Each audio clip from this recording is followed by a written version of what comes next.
而家有一粒印，即係永遠都有隻印喺度啦。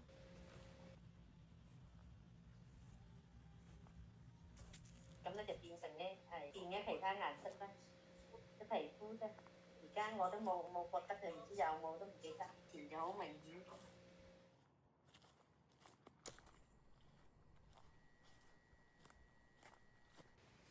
阿媽出世嗰日，成屋都停咗電，床頭得一盞油燈微微咁閃。阿婆話嗰陣係佢第一次覺得光可以帶嚟安穩。3歲嗰陣，我驚黑，一定要開住夜燈先瞓得着。阿爸成日都笑我膽細，但係夜晚都會偷偷地幫我換咗盞壞嘅燈膽。我知嗰盞燈就係屋企嘅守護。喺煤油燈下做作業，我係啊，以前個年代啊，即係未有電燈嘛，煤油燈。後尾就有電燈，就7歲就讀1年級，係點個煤油燈係冇電先至點煤油燈嘅。到咗823年後呢，就有電燈。我哋咪點解水油燈學習都冇有電燈咧？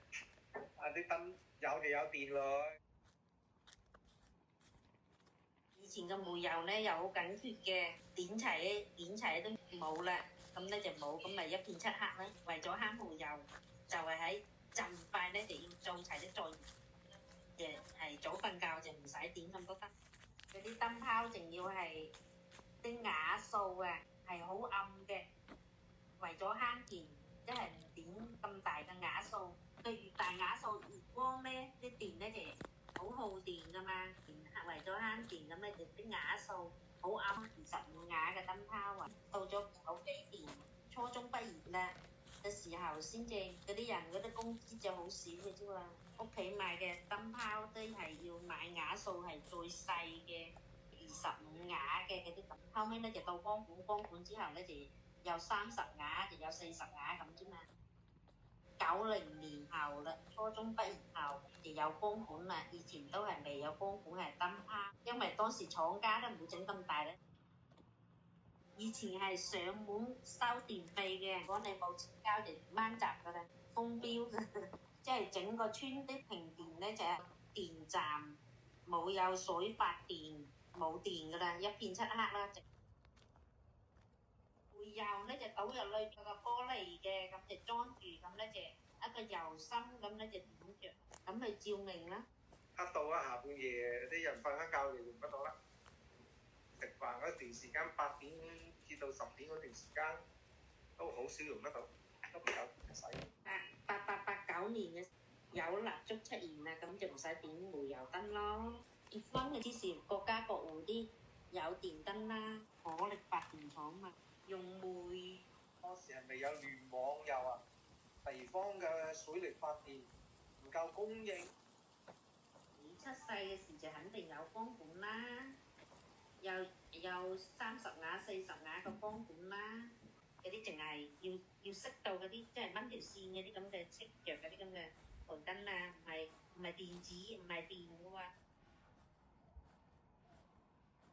大個之後，婚禮個吊燈光亮咁照住我，同愛人許低咗諾言。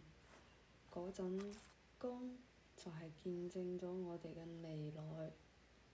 後來阿媽慢慢咁老咗，病床邊嗰個台燈閃下閃下，我一次又一次咁守住，直到有一日嗰盞燈熄咗，我先明光都會離開。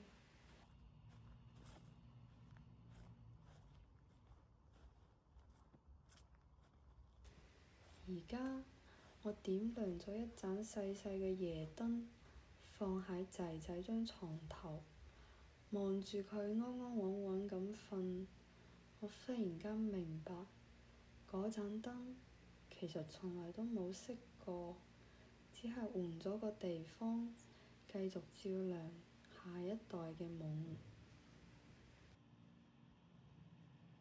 你聽日日返學唔好咁夜咯喎。嗯。咁夜啦。嗯。